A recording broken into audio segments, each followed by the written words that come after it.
السلام عليكم، كي دايرين؟ لاباس عليكم؟ كنتمنى تكونوا على خير. حتى بديت كنجرب في العطريه ديال الدجاج وانا نتفكر بلي بزاف ديال التعاليق كانوا كيطلبوا مني البنات والعيالات باش نشارك معكم هاد العطريه هذه اللي كنخدم بها انا، العطريه ديال الدجاج او المغزيه ديال الدجاج. بداو على بركه الله. هنايا عندنا الملكه ديال هاد العطريه اللي هي بسيبيسه. بسيبيسه هي هذه، كنديروا منها زلافه، كنديروا زلافه ديال القله هي هذه.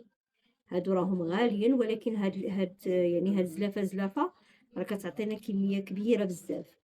كنديروا الكوزه الصحراويه حتى هي زلافه، ها هي هذه الكوزه الصحراويه. كنديروا هاد الكبابه هي هذه كتكون شي شويه كبيره على الكوزه الصحراويه. كنديروا البزار الابيض، بزار الكحل.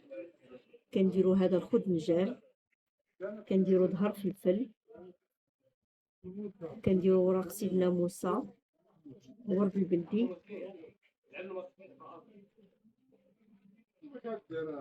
الليمون الكحل كندير منه واحد جوج حبات ولا ثلاثه. الكوزه كندير منها حتى هي جوج الحبات. القرفه عواد،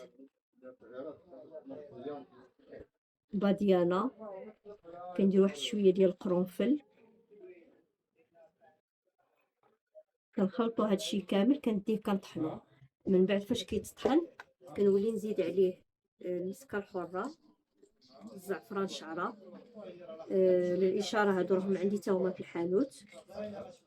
وكندير فيهم الجنجلان البلدي واللوز البلدي، وكنزيد معاهم سكينجبير والخرقوم والقزبر حبوب. صافي هادشي اللي كاين. وكنتمنى تجربوا هاد العطريه هذه. بالنسبه للعطريه ديال العطريه المكسيكيه، راه بزاف ديال الناس اللي قالوا لي جربوها عجباتهم.